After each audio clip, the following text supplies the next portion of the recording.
우리가 가진 소망의 끝은 죽음에 있지 않고 그가 보이신 소망은 우리의 삶을 넘어서네. 한 나무에 달리셨던 그의 희생과 부활은 우리가 겪는 이곳에서의 절망을 허무네. 주가 사셨듯이 우리도 살아가리. 삶의 끝을 넘어 그와 함께 영원히 주가 이루시니 우리도 이뤄가리. 우리 삶을 넘어 주와 함께 영원히.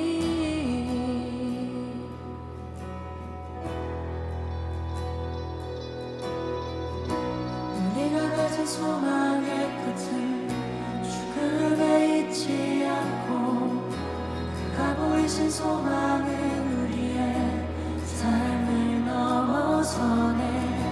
한 나무에 달리셨던 그의 희생과 부활을 우리가 겪는 이곳에서의 절망을 허무네. 주가 사셨듯이 우리도 살아가리. 삶의 끝을 넘어 그와 함께 영원히 주가 이루시니 우리도 이뤄가리. 우리 삶을 넘어 주와 함께 영원히.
밤은 깊어와도 길은 어두워도 이 길 끝에 비춰올 빛을 고대하네.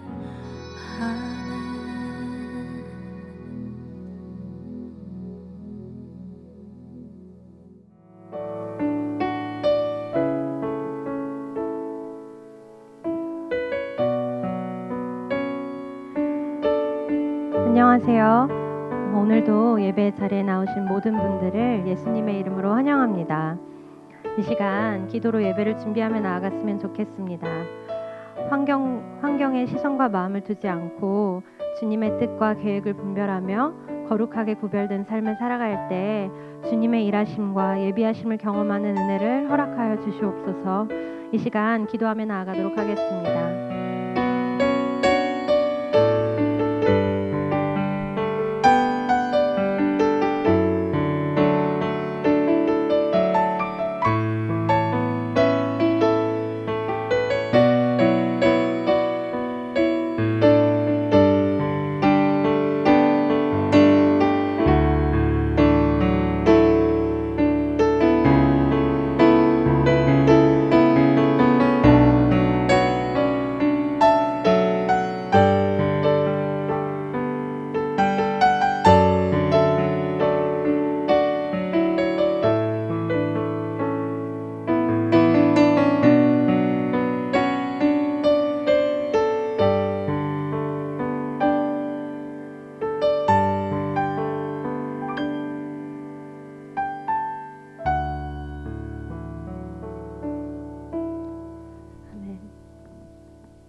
For you are holy, for you are holy, Lord.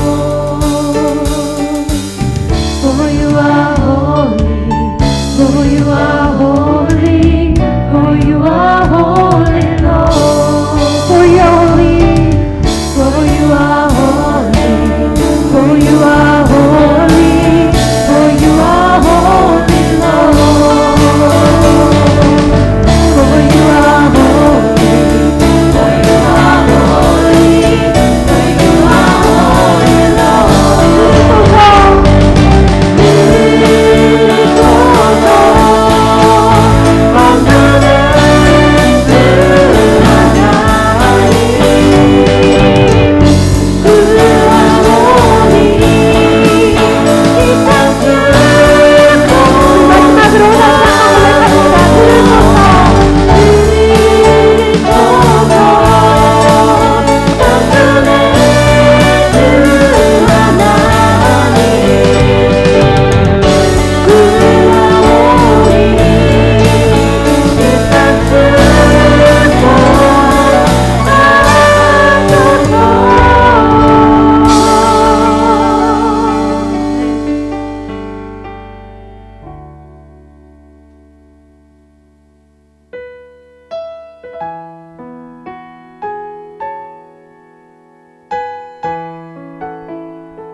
결단하는 마음으로 다시 한번 찬양합니다. 예수 나를 오라 하네. 예수 나를 오라 하네. 예수 나를 오라 하네. 어디든지 주를 따라 주와 같이 가려네. 아멘. 주의 인도하신 자라, 주의 인도하신 따라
비록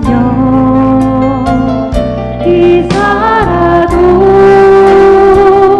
빈자도 높은 저곳은 날마다 바라보니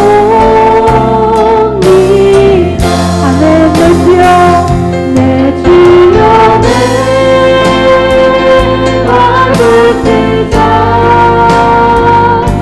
그곳에서 깨어소서. 그곳은 빛과 사랑이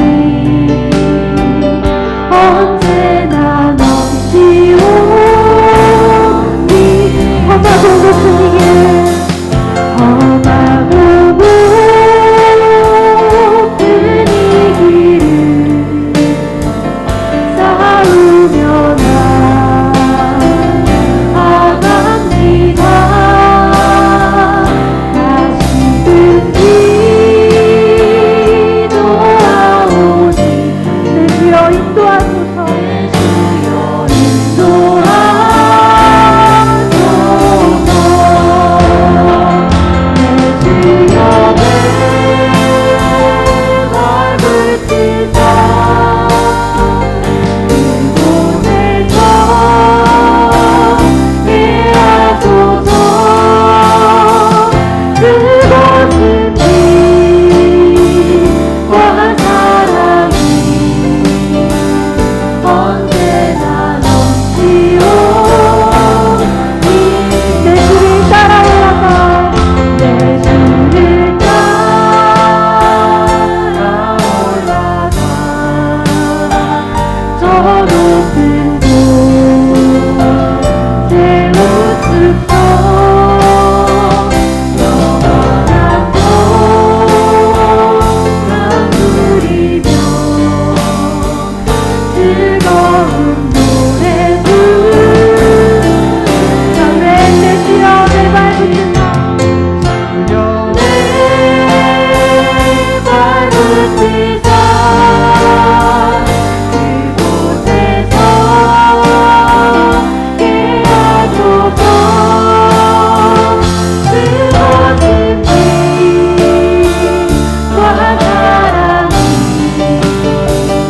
언제나 넘치오니 내 주여 내 발붙이사 내 주여 내 발붙이사 그곳에서 깨어소서. 그곳은 빛과 사랑이 언제나 넘치오니 우리 시간 다 같이 기도로 나아가시겠습니다. 내 주여 내 발붙이사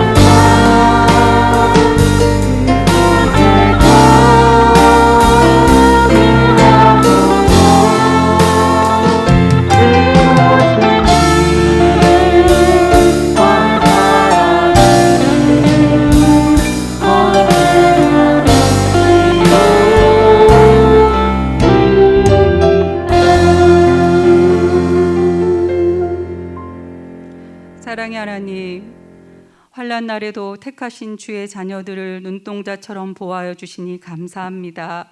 이 시간 주님의 보혈을 의지하여 저희들의 모든 죄와 허물을 고백하며 나아가오니 아들을 아끼기까지 아끼지 않고 내주신 그 한없는 사랑으로 용서하여 주옵시고 새 마음과 새 영을 주시사 온전한 예배를 드리게 하옵소서. 예측할 수도 없이 길어지는 코로나와 어지러운 세상 속에서 하나님 앞에서 우리 인생의 운명과 현실을 직면하게 하신 하나님, 신뢰하던 모든 것들이 흔들리는 세상 속에서 오직 하나님 말씀만이 유일한 소망이심을 진정으로 고백하게 하시고 저희들의 믿음을 다시 돌아보는 시간으로 이끌어 가시니 감사합니다. 내 이름으로 일컫는 내 백성이 그 악한 길에서 떠나 스스로 겸비하고 기도하여 내 얼굴을 구하면 내가 하늘에서 듣고 그 죄를 사하고 그 땅을 고칠지라 하신 약속의 말씀을 붙잡습니다. 하나님이 허용하신 이 특별한 시기를 이전에도 도우시고 인도하신 하나님의 은혜를 기억하며 앞으로도 신실하게 인도하실 주님을 믿고 진정한 회개와 감사로 잠잠히 주님의 뜻을 구하며 잘 인내하게 하옵소서. 2021년 교회에 주신 천국은 침노하는 자의 것이라는 말씀을 또 붙잡습니다. 매일 말씀과 기도로 깨어 있어 주님을 뜨겁게 섬기며 마지막 때에 주님이 찾으시는 믿음의 공동체로 쓰임받는 조유풀 교회 되기를 원합니다. 기도하고 있는 교회 건물도 주님의 때에 여호와 이레의 하나님께서 응답하실 것을 믿고 감사드립니다. 보이지 않는 곳에서 예배를 위해 섬기시는 많은 손길들을 축복하여 주시옵고 조유풀 교회 성도님들 가정에서 눈물로 올려드리는 모든 기도에 주님의 풍성한 은혜로 응답하여 주시길 간구합니다.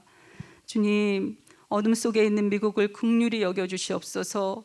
주님의 빛을 비춰주시며 주님의 공의와 진리로 이 땅을 다스려 주시사 저희 자녀 세대들이 신앙의 유산을 뿌리내리며 믿음을 지켜나갈 수 있는 나라 되도록 보호하여 주옵소서. 코로나로 인해서 더욱 열악해진 환경에서도 영혼들을 섬기시는 많은 분들을 기억하여 주옵시고 특별히 세계 곳곳에서 복음을 전하시는 선교사님들을 주님의 날개 아래 보호하시며 가정과 사역 위에 하나님의 놀라운 은혜와 축복으로 인도하여 주시기를 원합니다. 교회를 이끄시는 이상준 목사님과 가족들을 언제나 주님의 강한 손으로 붙잡아 주시고 주의 평강을 허락하여 주옵소서. 오늘 말씀 전하시는 목사님께 성령의 기름을 부어주시고 저희들은 말씀으로 낙심과 두려움의 영에서 소생함을 얻으며 각자에게 맡겨주신 영적 전쟁을 잘 감당하여 승리로 하나님께 영광 드리는 삶을 살게 하옵소서. 감사와 찬양을 주님께 드리며 모든 말씀 예수 그리스도의 이름으로 기도드립니다. 아멘.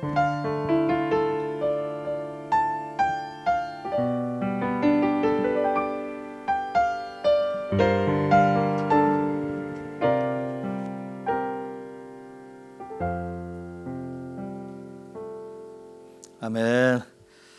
여러분 한 주간 동안 평안히 잘 지내셨는지요? 우리 옆에 계신 분들과 함께 우리 인사 나누시고 또 한 주간 동안 잘 지냈다고 서로 격려하시면서 인사 나누시길 바랍니다. 오늘 1월 셋째 주 예배를 하나님 앞에 올려드리면서 벌써 1월 달도 반이 지났습니다. 참 시간이 화살처럼 빠르게 지나가고 있습니다. 올 한 해 동안 기도하신 대로 천국을 침노하여 하루도 허투루 지나가지 아니하고 정말 복을 침노하고 천국을 침노하고 그래서 은혜를 누리는 한 해가 될 수 있기를 주의 이름으로 축복합니다. 광고 말씀 몇 가지 드리도록 하겠습니다. 원래 오늘 1월 17일 날 갖기로 했던 재직회를 행정상의 문제 때문에 1월 마지막 주일인 1월 31일 주일날 오후 2시로 연기했습니다. 아마 이렇게 온라인으로 하게 될런지 직접 대면에서 하게 될런지는 모르겠습니다만은 결정나는 대로 알려드리도록 하겠습니다. 그리고 우리 목자님들 목녀님들 모임을 1월 23일 토요일 저녁 9시에 온라인으로 갖도록 하겠습니다. 그래도 2월 달부터 목장 모임에 대해서 그렇게 자주는 못 모이더라도 한 달에 한 번씩이라도 모일 수 있도록 준비하도록 하겠습니다. 그리고 우리 사역부장님들 1월 30일 토요일 날 저녁 9시에 줌으로 온라인으로 모임 갖도록 하겠습니다. 하나님 말씀 보도록 하겠습니다. 사무엘상 3장 1절에서 11절 말씀까지 보시고 그리고 19절부터 21절에 있는 말씀까지 두 군데 보도록 하겠습니다. 사무엘상 3장 1절에서 11절 말씀까지 제가 한 절 읽고 여러분께서 한 절 읽으시고 교독하시겠습니다. 아이 사무엘이 엘리 앞에서 여호와를 섬길 때에는 여호와의 말씀이 희귀하여 이상이 흔히 보이지 않았더라. 엘리의 눈이 점점 어두워가서 잘 보지 못하는 그때에 그가 자기 처소에 누웠고 하나님의 등불은 아직 꺼지지 아니하였으며 사무엘은 하나님의 궤에 있는 여호와의 전안에 누웠더니 여호와께서 사무엘을 부르시는지라 그가 대답하되 내가 여기 있나이다 하고 엘리에게로 달려가서 이르되 당신이 나를 부르셨기로 내가 여기 있나이다 하니 그가 이르되 나는 부르지 아니하였으니 다시 누우라 하는지라 그가 가서 누웠더니 여호와께서 다시 사무엘을 부르시는지라 사무엘이 일어나 엘리에게로 가서 이르되 당신이 나를 부르셨기로 내가 여기 있나이다 하니 그가 대답하되 내 아들아 내가 부르지 아니하였으니 다시 누우라 하니라. 사무엘이 아직 여호와를 알지 못하고 여호와의 말씀도 아직 그에게 나타나지 아니한 때라. 여호와께서 세 번째 사무엘을 부르시는지라 그가 일어나 엘리에게로 가서 이르되 당신이 나를 부르셨기로 내가 여기 있나이다 하니 엘리가 여호와께서 이 아이를 부르신 줄을 깨닫고 엘리가 사무엘에게 이르되 가서 누웠다가 그가 너를 부르시거든 네가 말하기를 여호와의 말씀하옵소서 주의 종이 듣겠나이다 하라 하니 이에 사무엘이 가서 자기 처소에 누우니라. 여호와께서 임하여 서서 전과 같이 사무엘아 사무엘아 부르시는지라 사무엘이 이르되 말씀하옵소서 주의 종이 듣겠나이다 하니 여호와께서 사무엘에게 이르시되 보라 내가 이스라엘 중에 한 일을 행하리니 그것을 듣는 자마다 두 귀가 울리리라. 아멘. 우리 19절부터 21절에 있는 말씀까지 다 같이 합독합니다. 시작. 사무엘이 자라매 여호와께서 그와 함께 계셔서 그의 말이 하나도 땅에 떨어지지 않게 하시니 단에서부터 브엘세바까지의 온 이스라엘이 사무엘은 여호와의 선지자로 세우심을 입은 줄을 알았더라. 여호와께서 실로에서 다시 나타나시되 여호와께서 실로에서 여호와의 말씀으로 사무엘에게 자기를 나타내시니라. 아멘. 기도하십니다. 언제나 좋으신 하나님 감사합니다. 혼란하고 혼탁한 세상을 살아갔지만 우리의 시선을 천국에 두고 살아가는 성도들 하나님의 은총 가운데 한 주간을 지키시며 저들의 삶을 보호하심을 인하여 감사합니다. 무엇보다도 신령과 진정으로 예배할 뿐만 아니라 생명같이 여기는 물질을 하나님 앞에 올려드립니다. 11조와 감사헌금, 주일헌금, 선교헌금, 구제헌금, 건축헌금 여러 가지 제목을 달아 하나님 앞에 올려드릴 때 이 땅을 사는 동안 물질이 하나님 되지 아니하게 하시고 그것을 초월하여 넉넉할 수 있는 복된 은혜가 있을 수 있도록 하나님 채우시며 저들의 믿음을 새롭게 하여 주시옵소서. 하나님 아버지 무엇보다도 물질의 축복뿐만 아니라 가족들의 문제와 건강과 삶의 여러 가지 힘들고 어려운 일들을 주님 앞에 올려놓습니다. 십자가의 보혈로 덮으시고 해결하시며 하나님께서 치료하심으로 온전케 하여 주시옵소서. 오늘도 말씀 가운데 하나님 기름 부으시길 소망하며 예수님의 이름으로 기도했습니다. 아멘. 오늘 사무엘상 강의 세 번째 시간 말씀하옵소서 주의 종이 듣겠나이다 라고 하는 제목으로 하나님의 말씀 전하겠습니다. 우리가 지난주에도 보셨던 것처럼 하나님께서 한나의 기도를 들으시고 사무엘을 허락하셨어요. 그래서 사무엘이 이제 성전 안에서 엘리 제사장의 손 안에서 성장하기 시작합니다. 그런데 1절을 보시면 아시겠지만 아이 사무엘이 엘리 앞에서 여호와를 섬길 때에는 여호와의 말씀이 희귀하다는 얘기를 흔치 않다는 얘기잖아요. 이상이 흔히 보이지 않았더라. 그러니까 이제 이게 지금 사사시대 가장 끝자락이에요. 왕정 시대를 시작하기 전이니까 사사시대 가운데서도 가장 어둡고 영적으로 혼탁한 시대를 살고 있는 거예요. 그러니까 그 전까지만 해도 이 사사시대 자기들의 눈에 보기에 자기 소견에 옳은 대로 행하던 이 시대 전이 그러니까 이스라엘 백성들이 출애굽에서 광야를 지나가지고 이제 막 그 정복하던 그러니까 비록 전쟁을 맨날 해야 되고 그러니까 몸은 좀 힘들었겠지만 영은 살아있었겠죠. 여호수아 시대 때 막 어떻게 해서라도 하나님의 도우심이 없으면 전쟁을 이길 수 없으니까 막 깨어 있었던 그때에는 어땠다는 거예요? 여호와의 말씀이 희귀하지 않았다는 거예요. 그때는 이상 그러니까 환상이나 꿈이나 뭐 이런 것들로 하나님이 이스라엘 백성들에게 자주 나타나셨다는 거예요. 그런데 사사시대 약 400년 어간을 지나면서 점점점 하나님이 말씀하시는 횟수가 줄어들기 시작하고 이스라엘의 리더들한테 옛날에는 주님 전쟁하러 올라갈까요 말까요? 그러면 올라가라. 이번에는 올라가지 마. 이렇게 말씀하셨던 하나님이 말씀도 안 하시고 앞날에 대하여 어떻게 될 것도 보여주지 아니하셨다는 거예요. 이게 지금 이 당시 사사시대의 영적 상황을 보여주고 있는 것입니다. 그런데 이게 그때만 그런가요? 지금은 아닌가요? 예나 지금이나 사실 영적인 상황이 똑같은 것 같습니다. 우리가 잘 알고 있는 아모스 8장 11절을 한번 보시면 거기 이렇게 나와 있습니다. 읽어볼까요? 시작. 주 여호와의 말씀이니라. 보라 날이 이를지라 내가 기근을 땅에 보내리니 양식이 없어 주림이 아니며 물이 없어 가람이 아니요 여호와의 말씀을 듣지 못한 기갈이라. 아멘. 하나님께서 이 땅에 기근을 보낸다는 거예요. 근데 그 기근이 뭐냐면 먹을 게 없는 양식이나 물이 없어서 기근이나 가람이 아니라 하나님의 말씀이 없는 기갈이 올 거라는 거예요. 그런데 여러분, 정말 하나님의 말씀이 없었나요? 아니요. 하나님은 역사 이래로 계속 말씀하셨고, 우리도 역시 하나님의 말씀을 가지고 있고, 매 주일마다, 매 새벽마다, 방송국마다, 유튜브마다 하나님의 말씀이 넘쳐납니다. 그런데 하나님 이렇게 말씀하세요. 그런데 말씀이 없는 기갈과 기근이 올 거라는 거예요. 여러분, 오늘 2절에도 한번 보십시오. 이렇게 나와 있어요. 오늘 본문 2절을 보시면 엘리의 눈이 점점 어두워가서 잘 보지 못하는 그때에, 엘리의 눈이 점점 어두워가고 있대요. 그때에 자기 처소에 누워 있어요. 자, 엘리는 그 당시에 대통령이자 이스라엘 전체를 책임지고 있는 영적 리더입니다. 그런데 그 당시 상황을, 그 엘리 제사장의 상황을 표현하기를 눈이 점점 어두워지고 있대요. 눈은 온 몸에 등불이란 말을 쓰죠. 눈이 밝아야 몸이 밝다는 거예요. 근데 이건 되게 상징적인 의미를 갖고 있는 거죠. 그 시대에 이스라엘 전체를 대표하는 영적 리더의 영적인 눈이 점점 어두워져 가고 있고 자기 처소에서 누워서 자고 있는 것을 지금 성경은 얘기하고 있어요. 반면에 3절을 보시면 아이 사무엘은 이렇게 나와 있어요. 하나님의 등불은 아직 꺼지지 아니하였으며 사무엘은 하나님의 궤에 있는 여호와의 전 안에 누웠더니, 자, 그 당시 영적 리더는 자기 처소에서 누워서 자고 있고 아이였던 사무엘은 여호와의 전 성막 안에서 그 안에서 자고 있는 거예요. 이거 좀 뭔가 바뀐 것 같지 않습니까? 리더인 엘리가 성막 안에서 자야 되고 아이였던 사무엘이 자기 집에서 자야 되는 거 아니에요? 엘리를 표현하는 모습을 보면 이런 모습만 나와요. 눈이 어둡고 자고 있고, 그 다음에 이제 사무엘상 4장에 가면 엘리가 몸집이 되게 뚱뚱하고 그래서 항상 의자에 앉아 있어요.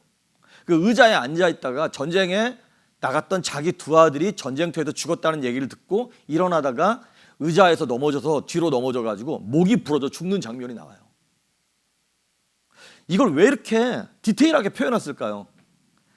그 당시 엘리의 영적 상태, 우리식으로 말하면 그 당시 이 목사의 영적 상태, 조이풀 교회의 영적 상태, 그 다음에 이때의 미국의, 우리 조국 대한민국의 영적 상태가 이렇게 어두웠다라는 것을 지금 성경은 에둘러서 표현하고 있는 것입니다.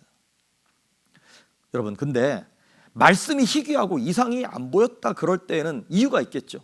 하나님이 그냥 무작정 막 삐진 것 마냥 나 너하고 얘기 안 해, 이게 아니라 하나님이 그 안 하신 이유가 있다는 거예요. 왜 그러냐면 우리 인생들의 영적 무감각 때문에 그렇습니다. 죄로 말미암아서 하나님의 음성을 더 이상 못 듣는 거예요. 하나님이 말씀을 안 하시는 게 아니라 하나님은 말씀하시는데 내가 그게 싫은 거예요. 죄로 말미암아 무뎌지기 시작하는 것이죠. 여기 우리 집사님들도 계시지만 저희 어렸을 때는요, 일주일 내내 새벽 예배를 했던 것 같아요. 새벽 4시 반에. 그것도 하루도 안 쉬고 주일부터 시작해서 토요일까지 매일 새벽 예배가 있었어요. 그리고 뭐 수요 저녁 예배가 있었고 금요 철야 예배가 있었고 무슨 뭐 구역장 모임이 있었고, 그리고 부흥 집회를 하면 보통 일주일 내내 부흥 집회를 했으니까 강사 목사님이 언제 오시나? 월요일 저녁에 오세요. 그럼 월요일 저녁부터 하루에 새벽 예배, 낮 예배, 저녁 예배, 그거를 일주일 내내 부흥 집회를 하는 거예요. 토요일 아침까지. 그리고 이제 부흥 강사님은 가셔야 되니까. 그러면 온 교회가 그럼 직장을 안 다니냐? 안 다녔어요.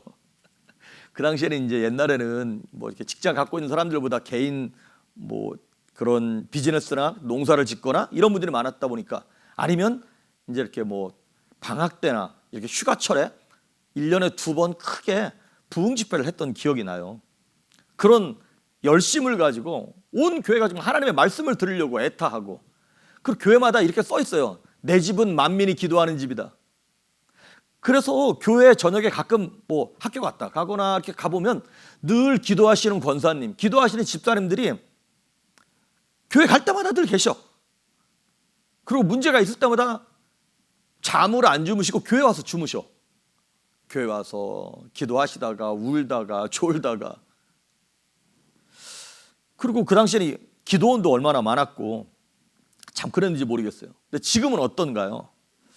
교회가 교회로서의 역할을 감당하지 못하고 오히려 세상으로부터 참 비난을 겪고 욕을 먹는, 또 주의 종들이라고 하는 저 같은 사람들이 실수하고 넘어지고 스캔들이 일어나고, 강단에서 복음이 선포되기보다 이념과 어떤 논쟁 같은 것들이 더 많이 선포되어지는, 그래서 부흥이 메말라 버려졌고 하나님의 영광이 가리워진 사사시대랑 똑같은 시대를 우리가 살고 있어요. 그걸 뭐라 그러냐면 암흑시대라 그러는 거죠. 성경에 나타나 있는 두 암흑시대가 있었어요. 하나는 사사시대, 약 400년 정도 되고요. 또 하나가 신구약 중간시대. 그러니까 구약 성경의 말라기 선지자 이후로 예수님께서 오시기 전까지 약 400년 어간이 있어요. 이때에도 하나님이 아무 말씀을 안 하시는 거예요. 왜? 이스라엘 백성들이 죄로 말미암아 무뎌져 가지고 하나님이 말씀하셔도 책망하셔도 듣기 싫어요, 안 들어요, 순종하지 않는 거예요. 그러니까 하나님께서 점점 말씀을 안 하실 수밖에 없었던 것이죠. 성경적으로는 암흑시대가 이 두 시대가 나오고요, 역사적으로는 우리가 잘 알고 있는 중세시대, 그때도 역시 암흑시대라고 우리가 얘기하고 있습니다. 그러면 사사시대, 신구약 중간시대, 그 다음에 역사적으로 중세, 이 다크 에이지, 이런 암흑시대의 특징이 있어요. 그 공통점이 뭐냐면 이거예요. 하나님을 향한 열심이 없는 게 아니에요. 오히려 더 열심은 엄청내.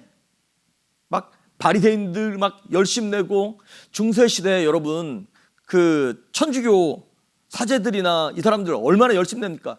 지금도 유럽에 가보면 그 당시 지어졌던 성당들이 지금까지 멋있게 남아있는 거잖아요. 얼마나 열심으로 헌금을 걷고 애를 쓰고 심지어 십자군 전쟁 같은 걸 일으키면서 열심히 했습니까? 그런데 이 암흑시대의 특징은 뭐냐면 열심이 없는 것이 문제가 아니라 그릇된 열심이 문제였다는 거예요. 왜곡된 열심. 그래서 중심은 없는데 겉으로 드러난 행위, 겉으로 나타나는 의식, 그래서 중세시대에 그 엄청난 건축물, 그다음 스테인글라스, 그림, 벽화, 이런 것들이 막 나오는 거잖아요. 겉으로 내가 드러나야 되는 거예요. 내가 얼마나 하나님 잘 섬기나. 그런데 중심이 없는데 겉으로만 드러나는 게 사람을 어떻게 살리냐는 것이죠. 그래서 신구약 중간시대를 들어갈 때쯤 말라기 선지자를 통하여 하나님께서 탄식하시면서 이스라엘 백성들의 책망하신 내용이 말라기 1장 6절에서 8절에 나와 있어요. 말라기 1장 6, 7, 8절 읽어볼까요? 시작. 내 이름을 멸시하는 제사장들아, 나 만군의 여호와가 너희에게 이르기를, 아들은 그 아버지를, 종은 그 주인을 공경하나니 내가 아버지일진데 나를 공경함이 어디 있느냐? 내가 주인일진데 나를 두려워함이 어디 있느냐 하나, 너희는 이르기를 우리가 어떻게 주의 이름을 멸시하였나이까 하는도다. 너희가 더러운 떡을 나의 제단에 드리고도 말하기를 우리가 어떻게 주를 더럽게 하였나이까 하는도다. 이는 너희가 여호와의 식탁은 경멸히 여길 것이라 말하기 때문이라.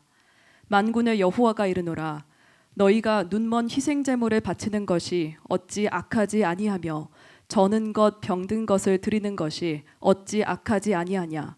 이제 그것을 너희 총독에게 드려보라. 그가 너를 기뻐하겠으며 너를 받아주겠느냐. 아멘.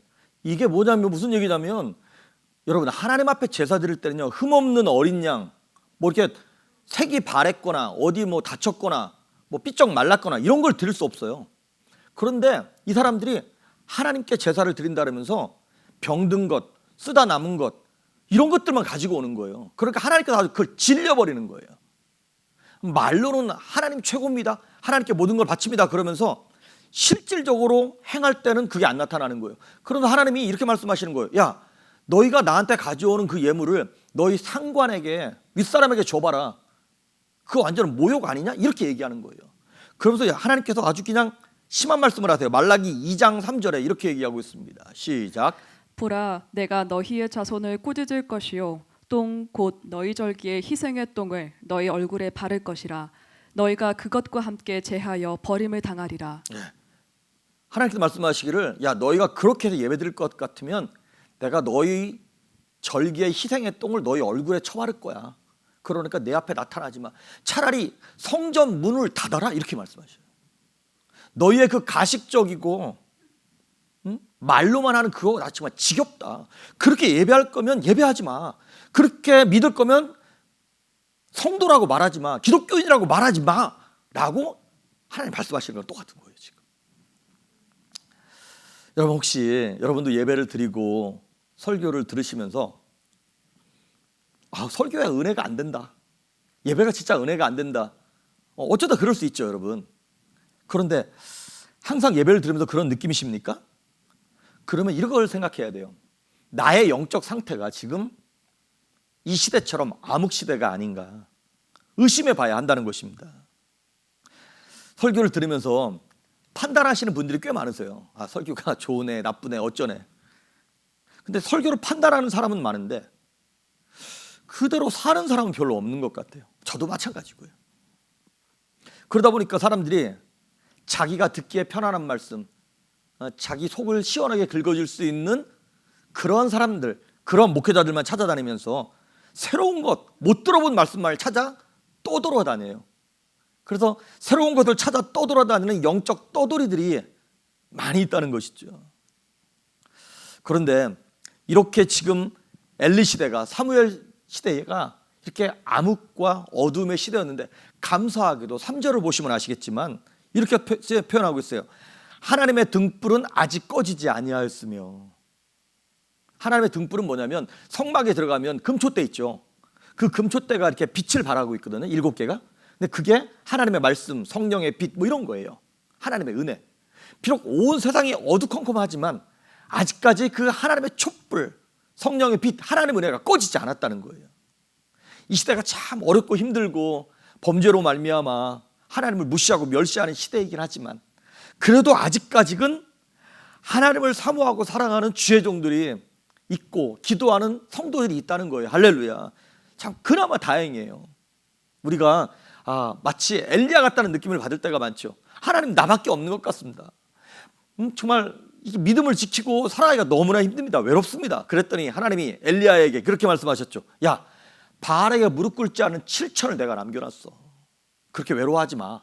그런 것처럼 아직 하나님의 등불이 꺼지지 않았어요. 그래서 이 암흑시대가 열심이 없는 것이 아니라 그릇된 열심으로 그런 공통점이 있지만 다행히 두 번째 또 다른 공통점이 있는데 무엇이냐면 하나님께서 이 촛불을 끄지 않고 소망을 주셨다는 거예요.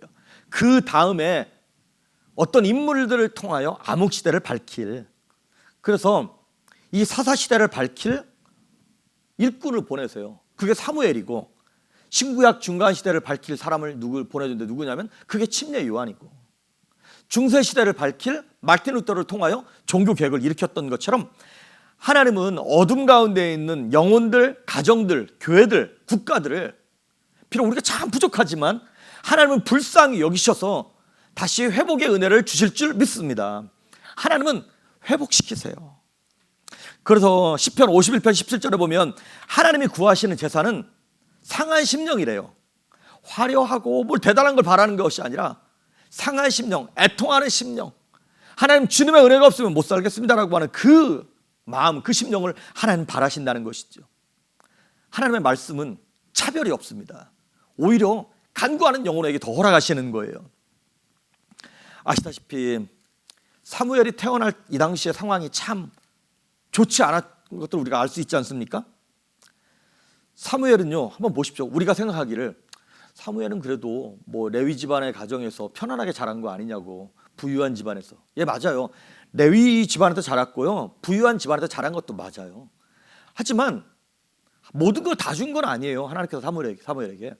사무엘이 딱 태어나서 보니까 그 집안이 어떤 집안이었어요? 아버지는 하나인데 엄마가 둘이었죠.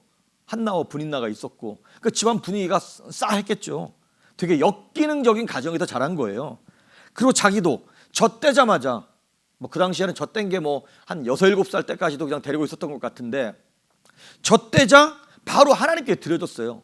엄마한테 어리광 피울 수 있는 어떤 그런 시간조차 없었던 것이죠. 그래서 떨어져 나와가지고 제사장 엘리 집안에서 믿음으로 잘 잘하는가 싶었는데 거기에 누가 있어요? 깡패 둘이 있었어요. 누구예요? 엘리 제사장의 두 아들이었던 홈니와 비나스가 얘네가 깡패들이에요. 이 사무엘에게 좋은 본을 보여주고 사랑으로 감싸줘야 되는데 맨날 홈니와 비나스가 제사장이랍시고 하는 게 뭐예요? 도둑질. 하나님의 것을 맨날 도둑질해. 그리고 날마다 음란하게 성전에서 수종드는 여인과 음란한 짓을 행해. 사무엘이 하나님께서 선택하신 아들이었기 때문에 그러한 모습들을 보면서 양심으로 자신의 심령으로 얼마나 힘들었을까요? 쉽지 않았습니다. 그런데요, 그러한 타락과 불경스러움의 극치 속에서도, 죄를 지을 수밖에 없는 환경 속에서도 사무엘은 물들지 않았어요. 그것에 영향받지 않았다는 것입니다. 자, 우리 정신 차려야 됩니다. 이거 보면서 우리는 넘어지고 범죄하면서 하나님 뭐 나만 그럽니까? 요즘 세상을 보십시오. 다 이렇습니다. 저 사람도 이랬고 우리 부모님이 나를 이렇게 낳았는데 내가 이렇게 잘하는 거 당연한 거 아닙니까? 내가 이상한 남자 만나가지고 그렇게 어려움을 겪어서 내가 이렇게 상처를 입었는데 쓴뿌리가 가득한데 내가 이렇게 살 수밖에 없는 거 당연한 거 아닙니까? 이렇게 핑계댈 수 없다는 거예요. 내 환경, 내 상황 때문에 내가 이렇게 하나님께 범죄합니다. 이렇게 핑계할 수 없다는 것입니다. 하나님의 사람은 환경을 극복하고 나가는 사람인 거지 환경이 지배하는 사람이 아닙니다. 옛날에 한국에서 나왔던 영화 중에 활이라고 하는 영화가 있었죠. 박해진인가 박해일인가 누가 나왔는데 문채원은 확실하게 나왔 기억이, 여주인공은 기억나는데 남주인공 기억이 안 나네. 그 예쁜 문채원이 어려움을 겪으면서 오빠가 활로 그 동생을 구하는 얘기예요. 근데 마지막 장면에서 자기 여동생이 그 주신타라고 하는 그 적장에게 딱 위협을 받고 있을 때 이 오빠가 활을 들고 있는데 잘못하다가는 자기 여동생이 죽을 판인 거예요. 근데 바람은 막 불고 있고 바람이라도 덜 불어야 여동생을 구할 텐데 아주 갈등하고 있는 거예요. 그때 그 적장이었던 주신타가 이렇게 얘기하는 거죠. 너는 지금 바람을 계산하고 있지? 안 될걸? 이거예요. 근데 그 주인공이 그렇게 얘기하는 거예요. 활을 딱 쏴가지고 이 적장의 목을 딱 맞춰요. 그러고 나면 이렇게 얘기하는 거죠. 바람은 계산하는 것이 아니라 극복하는 거라고. 인생에서 신앙에서 우리가 어려움을 겪어요. 근데 우리는 그걸 자꾸 해석하려고 그래. 내가 넘어진 게 이 사람 때문에 넘어진 거고 내가 금수저 아닌 흙수저 부모 만나서 이렇게 된 거고 내가 누구 때문에 이렇게 된 거고 환경 때문에 이렇게 된 거라고 자꾸 자기 자신이 넘어지고 실수하고 범죄한 거를 합리화시키려고 한다 이 말이죠. 그렇게 합리화시킬 것 같으면 사무엘도 충분히 넘어지고 죄 지을 수 있어요. 그런데 사무엘은 그거를 계산하지 아니하고 합리화시키지 아니하고 극복했다라고 하는 것입니다. 누가복음 10장 19절에 보면 예수님께서 제자들에게 주신 은혜가 이거였습니다. 시작. 내가 너희에게 뱀과 전갈을 밟으며 원수의 모든 능력을 제어할 권능을 주었으니 너희를 해칠 자가 결코 없으리라. 아멘. 내가 너희에게 뱀과 전갈, 마귀의 모든 권세를 밟고 이길 수 있는 능력을 주셨다는 거예요. 그 모든 것들을 제어할 권세를 주셨어요. 권능을 주셨어요. 권세와 능력을 주셨다는 것입니다. 너희를 결코 해할 자가 없다. 이미 예수의 이름의 능력을 가지고 하나님의 자녀된 권세를 가지고 이 땅에서 건강해야 되고 평안해야 되고 능히 기쁨을 취해야 되는데 뱀과 전갈이 가져다주는 죽음, 질병, 두려움, 걱정, 근심 이것 때문에 신앙이 자라나지 못하는 거예요. 신앙이 자라나지 못하면 나만 있는 게 문제가 아니라 하나님의 비전, 하나님의 꿈, 하나님의 역사가 나를 통해서 이루어지지 못하는 것이죠. 하나님은 저와 여러분에게 주신 그 은사와 재능을 통하여 은혜를 통하여 하나님의 히스토리를 써가십니다. 그런데 우리가 그거를 능히 감당하지 못하면 우리에게 맡겨진 하나님의 역사가 감당되지 못하기 때문에 하나님의 나라에 손해가 온다는 것이죠. 이미 우리에게 이길 수 있는 권세와 능력을 주셨는데 그러니까 내가 누구 때문에 이렇게 피해를 입은 거야? 내가 이런 환경 때문에 난 안 된 거야? 아닙니다. 환경 때문에 문제가 아니라 내가 문제인 거예요. 주변 사람이 문제 아닙니다. 남편 때문에 신앙생활 안 하는 남편 때문에? 아니면 말 안 듣는 자식 때문에? 아니면 내가 친구 잘못 사귀어가지고 그 사람 뭐 보증서자가 내가 이런 거라고? 내가 그때 미국 오지 말았어야 되는데 뭐 이런 겁니까? 아닙니다. 환경이 문제가 아니라는 거예요. 성경은 네가 문제라는 거예요. 내가 문제라는 거예요. 윌 그랜트라고 하는 사람이 이런 말을 했어요. 거대 문명은 내부에서 붕괴되기 전에는 외부로부터 정복되지 않는다 그랬어요.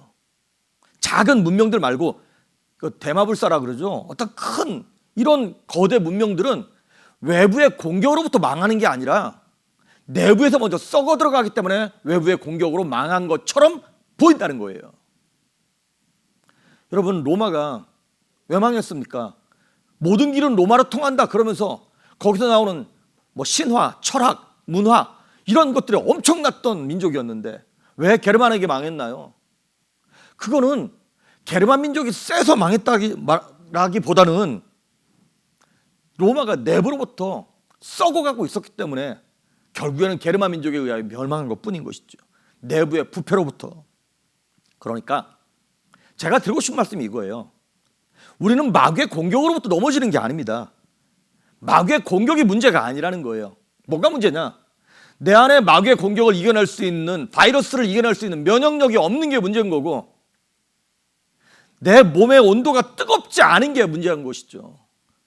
몸이 차가우니까, 영적인 온도가 낮으니까 바이러스가 점점 기생할 수 있는 환경이 만들어지는 것이죠. 우리 성도들에게는 불같은 능력이 있고 권세가 있는 줄 믿습니다.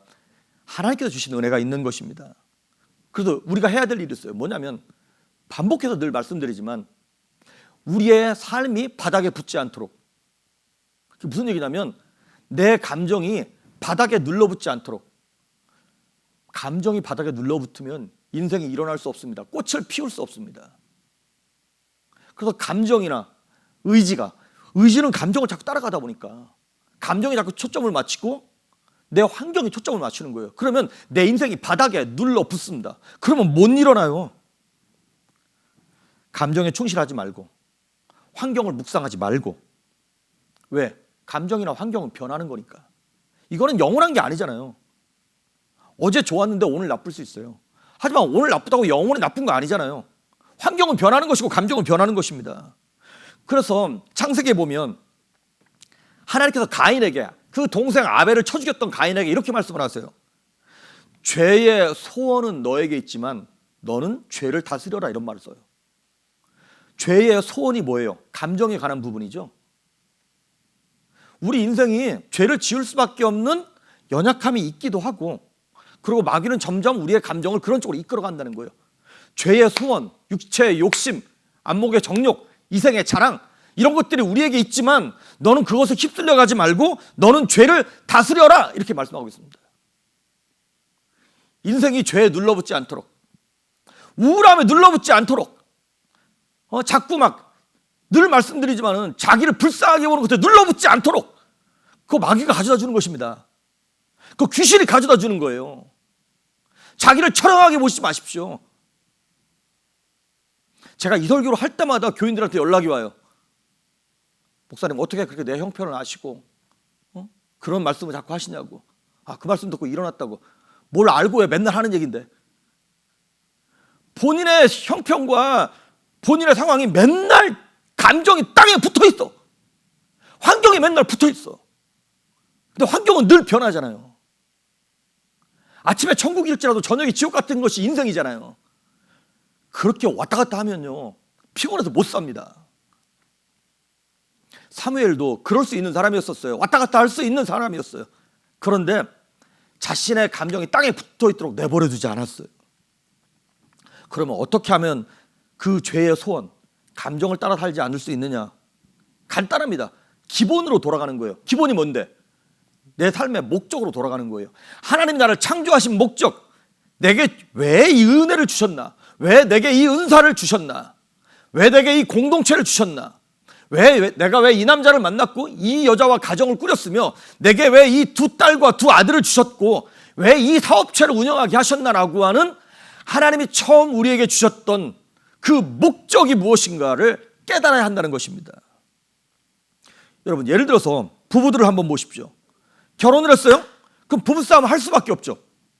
그러면 부부싸움을 하면 그 당시 감정으로는 뭐 해야 돼요? 이혼해야지. 그 당시에 싸울 때 감정으로만 보면 내가 너를 다시 보면 내가 인간이 아니야. 내가 성을 한다. 그렇다고 갈라질 수 없어요. 감정으로 결정하는 게 아닙니다. 그럼 뭘로 한다고요? 기본으로 돌아가야 돼요. 부부의 목적이 뭐예요? 부부의 기본이 뭐예요? 여러분, 결혼의 기본이 뭐예요? 언약입니다. 죽을 때까지 이 남자를 사랑하겠습니다. 이 여자가 아프거나 힘들거나 어려워도 나는 이 여자 옆에서 이 여인과 함께 살겠습니다. 이것이 결혼의 기본이죠. 결혼의 감정을 따라 사는 것이 아니라 언약을 따라 사는 것.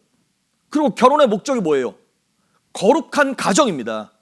그 거룩한 가정을 이루기 위하여 지금 당장 짜증나고 화나고 분노하는 그것에 얽매여 있지 않는 거예요. 어제 싸웠어도 오늘 아침에 여보 밥 줘 이렇게 하면 되는 거예요. 그러면서 원래 가정의 기본, 결혼의 목적으로 자꾸 생각하면서 돌아가야 하는 것이죠. 그런데 마귀는 자꾸 그것을 망각하게 만드는 것입니다. 성도의 기본, 성도의 목적이 뭔데요? 이 백성은 내가 나를 위하여 지었나니 나의 찬송을 부르게 하려 함이라. 하나님께 영광 돌리는 게 목적이잖아요. 그걸 잊게 만드는 것이 마귀가 하는 일입니다. 여러분, 아브라함이요, 이삭을 데리고 모리아산으로 바치러 갑니다. 하나님이 아브라함에게 바치라 그랬어요. 100살 넘어서 아들을 얻다 보니까 아브라함이 정신을 못 차리고 모든 관심이 아들에게만 가 있는 거예요. 하나님께서 그게 아니죠. 이삭이라고 하는 선물을 주셨는데 아브라함이 선물을 주신 분보다 선물 자체에 너무 열광하고 있는 거예요. 하나님 그게 싫은 거죠. 그게 우상숭배였던 것이죠. 마음을 빼앗기는 것. 그러니까 하나님이 아브라함이 뭘 잃어버린 거예요? 기본을 잃어버렸잖아요. 아들을 주신 목적을 잃어버린 거잖아요. 그러니까 아브라함에게 야 번제로 갖다 바쳐 이렇게 되는 거예요. 그러니까 그 얘기 딱 들었을 때 아브라함은 알았어. 올게 왔군. 자기도 아마 이삭을 엄청 아끼고 사랑하면서 늘 그랬을 거예요. 그런 마음이 있었을 거예요. 내가 이러면 안 되는데. 근데 하나님이 딱 말씀하셨을 때 아브라함이 하나님을 향하여 하나님 어떻게 그럴 수가 있습니까? 따지지 않았어요. 왜? 처음부터 뭐가 지금 어그러졌다는 것을 아브라함은 알고 있었어요. 양심의 가책을 갖고 있었다는 얘기예요. 그러니까 3일 길을 모리아산까지 가는 동안 하나님 참 어떻게 이럴 수 있나요? 따지지 않았다니까요. 그냥 그러고 가는 거예요.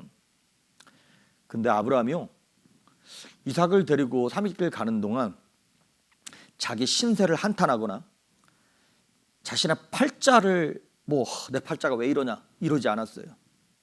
그 얘기는 무슨 얘기입니까? 그렇게 낙심하지 않았다는 얘기예요. 힘들었게 했겠죠. 하지만 낙심하지 않는 거예요. 왜요? 기본으로 돌아가는 거예요. 그 3일 동안 기본으로 돌아가는 거예요. 그렇지. 하나님이 이 아들을 주신 목적이 있겠지. 그러면서 함께 왔던 그 종들에게 이렇게 얘기하는 거예요. 너희들은 여기 있어. 내가 이 아들과 함께 저 모리아산에 가서 하나님 예배하고 제사하고 이 아들과 함께 다시 내려올게. 하나님이 자기에게 아들을 주신 그 기본과 목적을 딱 깨달으니까 이 아들과 함께 내려올 거다라고 하는 확신이 생기는 거예요. 그러면 아브라함은 그러면 이 아들이 안 죽을 수도 있겠네 이렇게 생각했을까요? 아니요. 자기가 죽이려고 올라갔다니까요. 근데 왜 다시 올 거라고 얘기했어요? 히브리서에 보면 이런 말이 있어요. 아브라함은 자기가 이 아들을 죽여도 하나님이 이 아들을 다시 살릴 거라고 하는 믿음이 있었다는 거예요.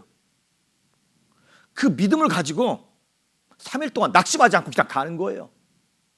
그리고 아들을 주신 그 기본과 목적을 딱 깨달으니까 순종하게 됐고.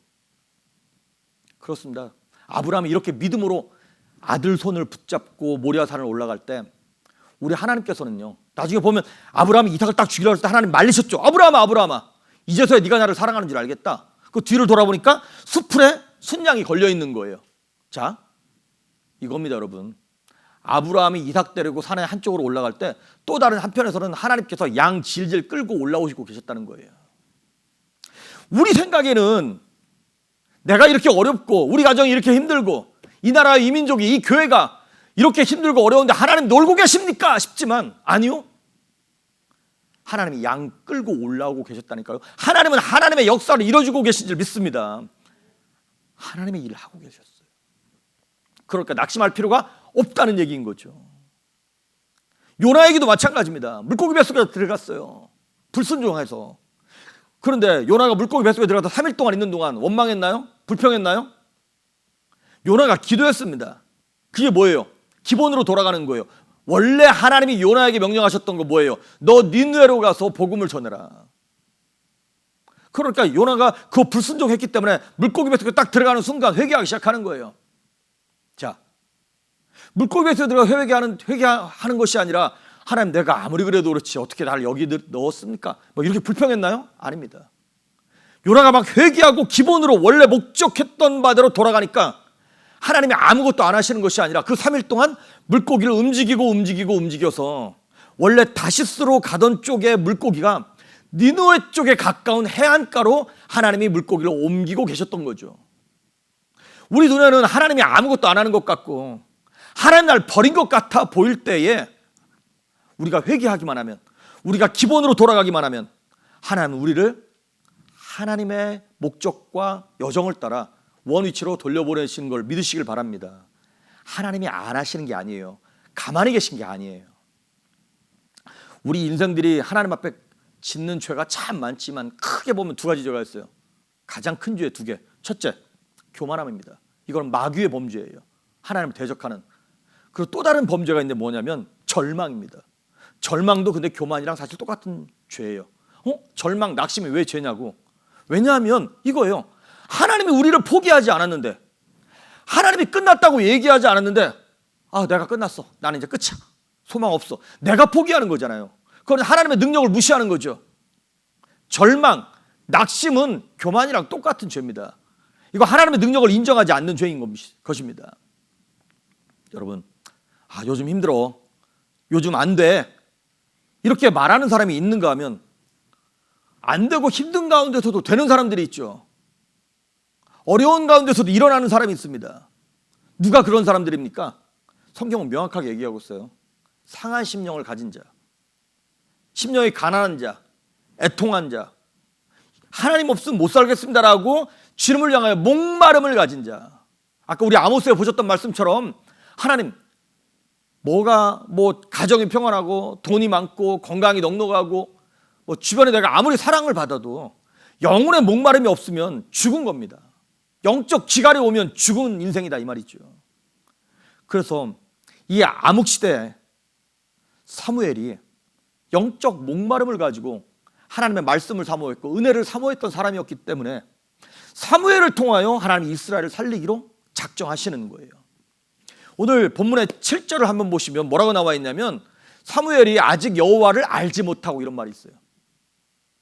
사무엘이 어렸기 때문에 하나님을 모른다는 얘기가 아니라 아직 하나님을 개별적으로 개인적으로 체험하지 못했다는 거예요.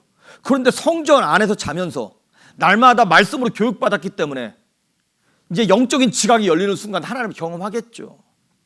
그리고 8절을 한번 보시면 이제 그 8절부터 쭉 무슨 얘기가 나오냐면 이제 사무엘이 자다가 하나님이 사무엘을 부르시는 거예요. 사무엘아, 사무엘아. 근데 사무엘이 자다가 벌떡 일어나가지고 엘리 제사장이 나를 부르시는 모양이고 막 달려갑니다. 선생님 부르셨습니까? 안 불렀다. 가서 자라. 또 두 번째 하나님 부르십니다. 또 쫓아가가지고 부르셨습니까? 아니다. 자라.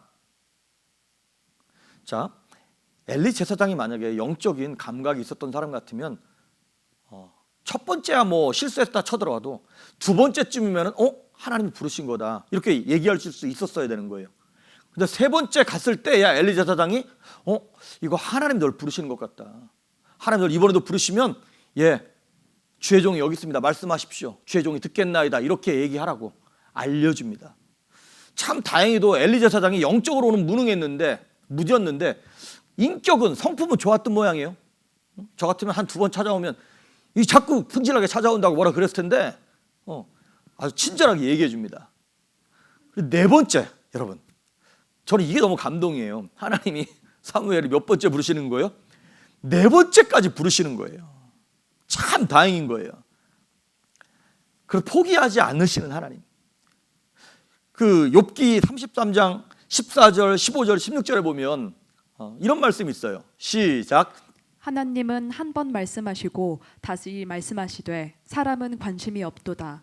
사람이 침상에서 졸며 깊이 잠들 때나 꿈에나 밤에 환상을 볼 때에 그가 사람의 귀를 여시고 경고로서 두렵게 하시니. 아멘. 여기 보니까 하나님은 한 번만 말씀하시는 게 아니라는 거예요. 한 번 말씀하시고 다시 말씀하시는데도 우리 인생에 관심이 없대요. 근데 참 감사하게도 하나님이 사무엘을 3번, 4번째 부르시는 거예요. 자, 그래 부르셨어요. 하나님께서 왜 엘리 제사장에게 말씀을 안 하시고 사무엘에게 말씀하셨을까? 어린 사무엘에게. 오죽 답답하셨습니다. 목사들에게 하나님 말씀하셔야 되는데 목사들이 못 깨달으니까 평신도들에게, 이 예수 믿지 얼마 안 된 성도들에게 하나님이 감동을 주시고 말씀하시는 거예요. 어린 아이들에게 하나님께서 감동하시는 거예요. 민수기 22장에 보면 선지자라고 얘기하는 발람이라고 하는 사람이 하나님의 백성 이스라엘을 저주하려고 그럽니다. 근데 하나님이 천사를 통하여 저주하지 말라고 몇 번 경고하셨어요. 자, 나중에 하나님이 하지 말라 그랬는데도 불구하고 이 발락이라고 하는 왕이 더 많은 직분과 돈을 주겠다 그러니까 다시 저주하러 갑니다. 하나님이 경고하셨는데도 못 알아들으니까 나중에는 나귀가, 발람 선지자를 태우고 갔던 나귀가 막 벽에다가 발람 선지자의 허벅지를 막 까게 만들고 그래가지고 발람 선지자가 성질 나가지고 나귀를 막 때립니다. 그러니까 나귀가 입을 열어서 말을 해요. 내가 언제 여지껏 당신이 이렇게 일 시키고 하는 것에 대해서 불순종한 적 있냐고. 그랬더니 발람 선지자가 그런 일은 없었다 이렇게 얘기해요. 여러분, 저 같으면 나귀가 그렇게 얘기하면 일단 기절을 하고 놀랬을 것 같은데 발람 선지자가 나귀랑 얘기하고 있어요. 이 나귀가 내가 언제 당신한테 불순종한 적이 있습니까? 그랬더니 없었다 뭐 이렇게 얘기하고 있는 거예요. 얼마나 영적으로 미련하고 답답했으면 하나님이 나귀한테도 말씀하시는데 못 깨닫냐 이 말이죠. 근데 우리 주변에 그런 경우 많습니다. 여러분, 하나님이요 내 아들을 통해서 말씀하시는 거예요. 건강을 통해서 말씀하시고 사업을 통해서, 물질을 통해서, 주변 성도님들을 통해서 내게 경고하시고 말씀하시는데 내가 못 알아듣잖아요. 그러면 나귀를 통해서 말씀하시는 것처럼 해서라도 하나님은 환경을 통해서 말씀하시는 것이죠. 엘리 제사장이 늙었기 때문에 하나님께 버림받은 게 아닙니다. 엘리가 제사장으로서의 영성을 갖고 살지 않았기 때문에 교체된 거고 멸망한 겁니다. 나중에 사무엘이 주님 말씀하십시오, 주의 종이 듣겠나이다 그랬을 때 우리가 중간에 읽진 않았습니다만은 무슨 스토리가 나오냐면 하나님께서 엘리 대제사장의 집안을 멸망시키겠다라고 하는, 내가 너를 버리겠다라고 하는 말씀을 하나님 쭉 하시는 거예요. 얼마나 비참합니까? 나중에 엘리 제사장이 사무엘의 입을 통해서 그 얘기를 다 듣습니다. 얼마나 비참합니까? 엘리는요 하나님의 말씀이 잘 들릴 수밖에 없는 환경 가운데 살았죠. 성전에서 날마다 하나님을 만나고 하나님과 연관된 일을 하면서도 정작 하나님의 말씀을 듣지 못했어요. 그러니까 여러분, 장소가 중요한 게 아니고요 여러분의 형편이 중요한 게 아닙니다. 내 인생이 지금 힘들기 때문에 하나님의 음성이 안 들리는 것도 아니고요 내가 혼자 살기 때문에, 내가 하기 때문에 은혜를 안 주시는 것도 아니라고 하는 것입니다. 누구 때문에도 아니에요. 내가 저 사람 때문에 예수 못 믿는다? 너 때문에 교회 안 간다? 아닙니다. 그거 다 내 책임입니다. 장소나 형편이 중요한 게 아니에요. 여러분, 광야를 생각해 보십시오. 광야는 아무것도 없는 곳이잖아요. 그런데 예수님 당시, 예수님 오시기 전에 사람들이 광야로 막 몰려가. 왜? 침례 요한이 거기서 하나님의 말씀을 전하고 있었거든요. 요한복음에 보면 광야에서 외치는 자의 소리다 그런 말이 있어요. 외치는 소리였던 요한이 있기 때문에 광야로 사람들이 몰려갔고, 생명의 떡이 있는 예수 그리스도가 거기 있기 때문에 사람들이 광야로 몰려갔습니다. 형편을 탓하지 마십시오. 주변 환경을 탓하지 마십시오. 결국에는 뭐가 문제냐면 내가 영혼에 대한, 말씀에 대한 목마름이 있는지, 하나님에 대한 갈급함이 있는지, 그것이 문제인 것입니다. 그럼 누구에게 은혜를 주시는 것이냐? 오늘 본문 11절 한번 보십시오.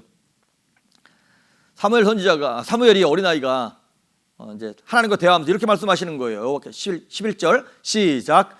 여호와께서 사무엘에게 이르시되 보라, 내가 이스라엘 중에 한 일을 행하리니 그것을 듣는 자마다 두 귀가 울리리라. 아멘. 이거 사무엘에게 이렇게 딱 말씀하셨다는 내용이 그것을 듣는 자마다 두 귀가 울리리라 그랬어요. 말씀을 들어야, 하나님께로부터 말씀을 들어야 사무엘이 얘기할 때 사람들이 귀가 열리는 거예요. 하나님께로부터 들은 것이 없는데 사무엘이 자기 말을 막 계속해. 안 듣습니다. 그러니까 제가 강단에 설 때마다 두려운 게 그거예요. 제가 영적인 민감함을 잃어버리고 하나님과의 교제가 없이 기도하지 않고 단위에 서서 아무리 멋진 말을 해도요, 아무 변화가 안 일어납니다. 사람들의 귀가 안 울려요. 그런데 부족하게 말씀을 전했고 정말 무식한 목사를 할지라도 하나님과 영적 관계가 있는 상태에서 말씀을 전하잖아요. 그럼 영혼들이 살아나고 회복되고 일어나고 용기를 받고 회개할 거 회개하고 그 영적 역사가 나타난다니까요. 그러니까 하나님께로부터 말씀을 들어야겠죠. 그래서 오늘 보면 9절을 한번 보실까요? 이렇게 나와 있어요. 읽어보겠습니다. 시작. 9절 시작. 엘리가 사무엘에게 이르되 가서 누웠다가 그가 너를 부르시거든 내가 말하기를 여호와여 말씀하옵소서 주의 종이 듣겠나이다 하라 하니 이에 사무엘이 가서 자기 처소에 누우니라. 아멘. 여기 보니까 사무엘에게 이렇게 말씀하시. 너는 가서 그가 부르시걸랑 여호와여 말씀하옵소서 주의 종이 듣겠나이다 이렇게 대답하라는 거예요. 그래서 하나님 부르셨을 때 사무엘이 들은 그대로 그 꼬마 아이가 그렇게 얘기하는 거예요. 되게 귀엽죠 여러분. 여호와여 말씀하옵소서 주의 종이 듣겠나이다. 기껏해야 제 생각에는 한 12살 13살 이 정도 되지 않았을까요? 이스라엘이 성인식 하는 뭐 그 나이 정도? 꼬마 아이가 무릎을 꿇고 앉아가지고 주님 말씀하옵소서 주의 종이 듣겠나이다. 근데 하나님께서는 그 중심을 보시는 거예요. 여러분 오늘날이 말씀이 없다 그러고 희귀하다고 얘기하지만 말씀이 없는 게 아닙니다. 뭐가 없는 거냐면 사무엘처럼 고백하는 마음이 없는 거예요. 주의 종이 듣겠나이다. 들을 마음이 없는 거예요. 오히려 하나님 말씀하시는 게 싫어요.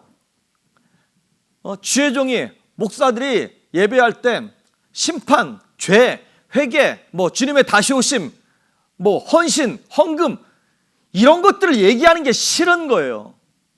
그러니까 어떤 교회에 몰려가는 거예요? 위로하는 설교, 그 다음에 파지티브 띵킹, 뭐 긍정적인 것들 이런 거 설교하는 교회로 몰려가는 거예요. 주님 말씀하옵소서 주의 종이 듣겠나이다. 이게 아닌 거죠. 주님 내가 원하는 말씀을 들으러 내가 가겠습니다. 그거죠. 그러다 보니까 자기가 가려운 데를 긁어줄 이 목사 괜찮네. 내가 원하는 말씀이야. 이렇게 듣다 보니까 점점 우리 시대가 암흑시대가 돼가는 것이죠. 디모데후서 4장 3절과 4절을 보면 그러니까 말세에 나타날 징조에 대한 얘기예요. 시작.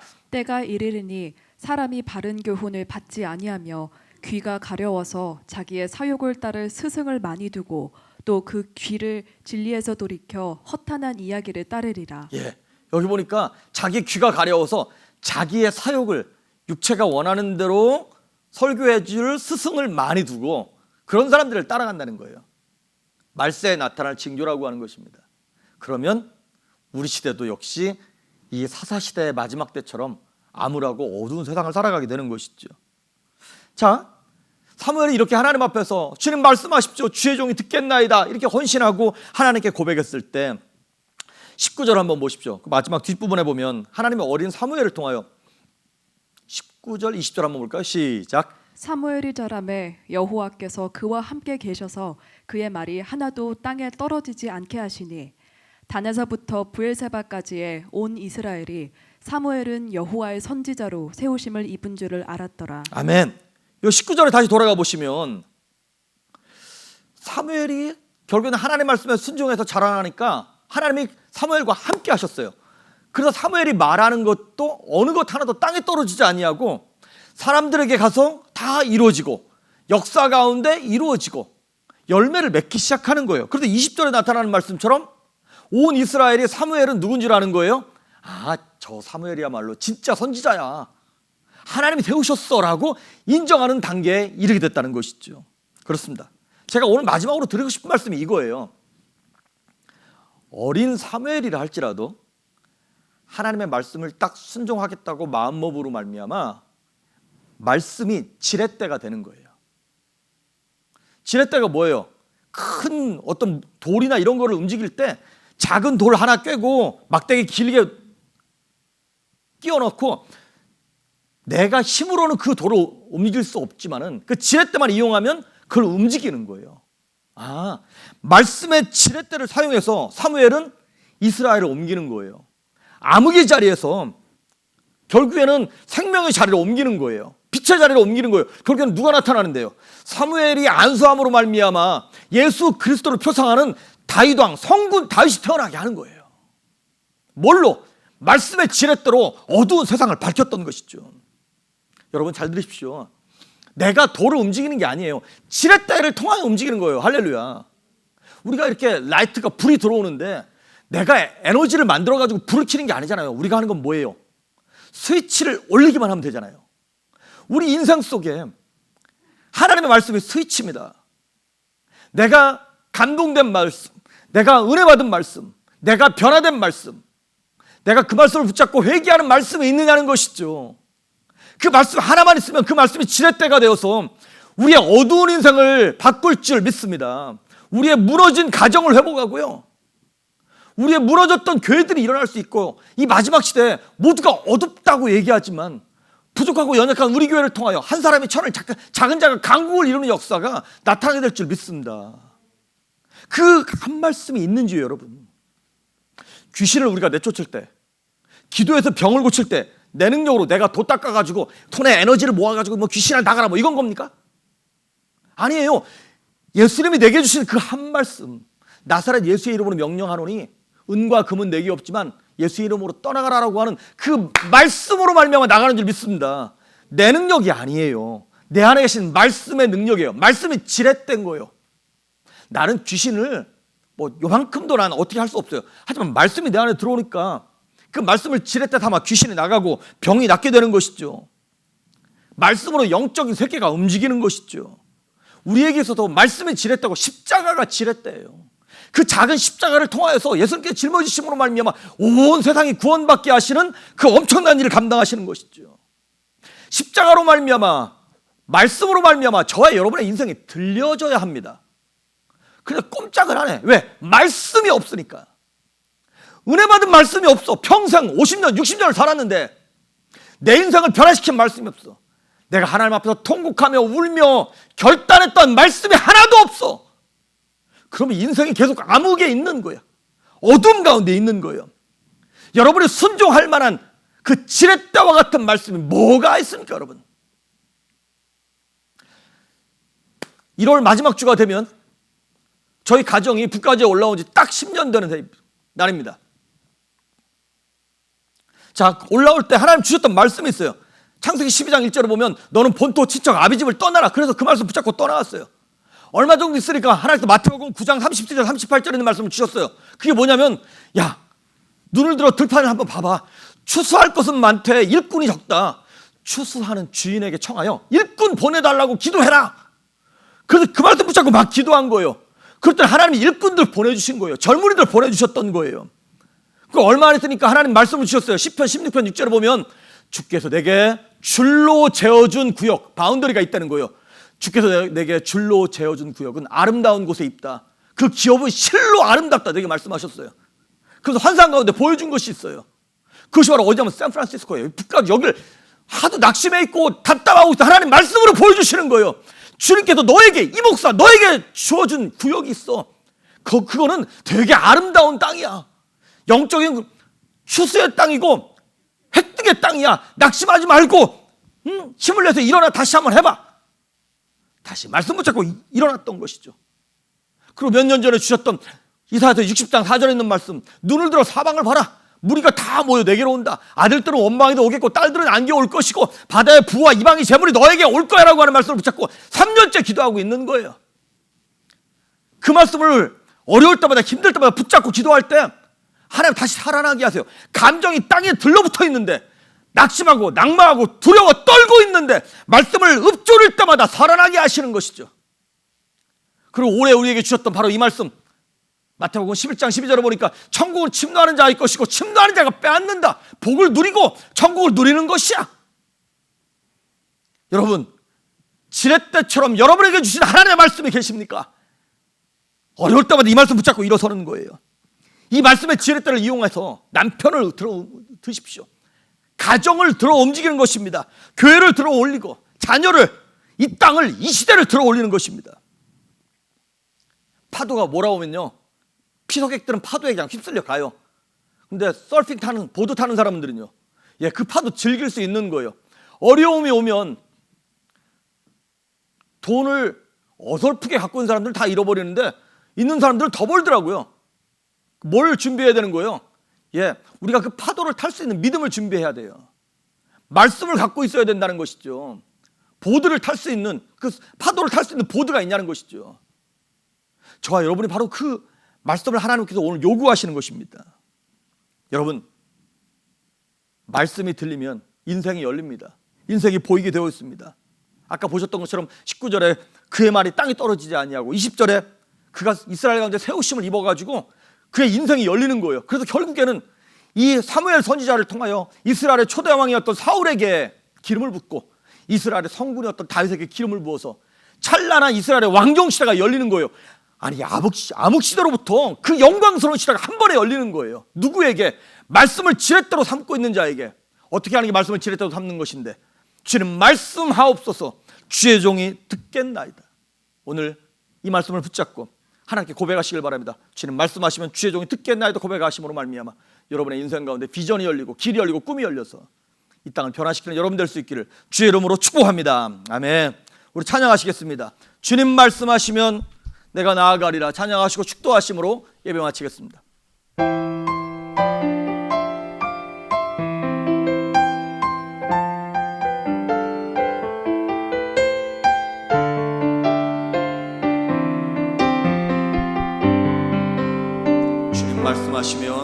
주님 말씀하시면 내가 나가리라. 주님 뜻이 아니면 내가 멈춰서리라. 나의 가고 서는 곳 주님 뜻에 있으니 오 주님 나를 이끄소서. 다시 한번 합니다. 주님 말씀하시면 내가 나가리라. 주님 뜻이 아니면 내가 멈춰서리라. 나의 가고 서는 곳 주님 뜻에 있으니 오 주님 나를 이끄소서. 뜻하신 그곳에 나 있기 원합니다. 이끄시는 대로 순종하며 살리니 연약한 내 영혼 통하여 일하소서. 주님 나라와 그 뜻을 위하여 뜻하신 그곳에 뜻하신 그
거룩하신 하나님 아버지, 오늘 말씀을 통하여 우리 삶 가운데 위로하시고 책망하시며 우리의 삶을 새롭게 돌아보게 하시니 감사합니다.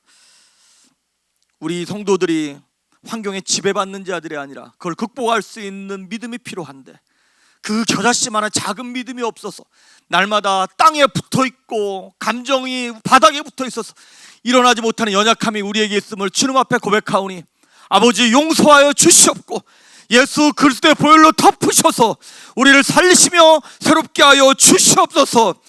사무엘이 그 어두운 시대에 하나님 말씀하시옵소서 주의 종이 듣겠나이다 고백함으로 그 영혼이 일어나게 하셨고 살아나게 하셨으며 그를 통하여 이스라엘을 새롭게 살리심을 인하여 우리에게 말씀하셨음을 인하여 감사함을 드립니다. 바라옵고 원하옵는 것은 하나 우리의 입에서 이제 고백합니다. 주여 말씀하여 주시옵소서. 주의 종들이 듣겠나이다. 하나님 우리에게 하시는 말씀을 하나도 땅에 털어뜨리지 아니하고 순종하기를 소망하옵나니 그 말씀을 믿음의 지렛대로 삼아 우리의 가정을 들어올리게 하시고 우리의 건강을 들어올리며 우리의 감정을 들어올리며 우리의 자녀를 들어올리고 남편과 아내와 교회를 들어올릴 수 있도록 우리를 사용하시고 새롭게 하여 주시옵소서. 연약한 육신의 연약함으로 말미암아 질병으로 말미암아 눈물을 흘리며 아파하는 영혼들이 있습니다. 저들의 가정 가운데 지척 가운데 아파하는 성도들이 있습니다. 무엇보다도 감정의 연약함으로 말미암아 낙심하고 좌절하고 우울해하며 두려워하며 우울증과 공황장애 등으로 인하여 일어나지 못하는 성도들을 주여 불쌍히 여겨주시옵시고 저들을 치료하시며 예수 그리스도의 보혈로 덮어주셔서 악한 세력들 어둠의 그림자들은 나사렛 예수 그리스도의 이름으로 명령하노니 묶음을 놓고 떠나갈지어다. 다 물러갈지어다. 저주받은 영들은 떠나갈지어다. 회복되게 하시고 일어나게 하여 주시옵소서. 이제는 우리 주 예수 그리스도의 은혜와 하나님의 무한하신 사랑과 성령 하나님의 감동하시고 충만케 하시고 기름 부으심의 은혜가 주님 말씀하옵소서. 주의 종이 듣겠나이다 고백하고 돌아가는 사랑하는 성도들 머리 위에 저들의 가정과 자녀와 건강과 사업체 위에 그리고 이 교회 위에 그리고 이 나라 민족을 위해 이제로부터 영원토록 함께 하시기를 간절히 축원하옵나이다. 아멘.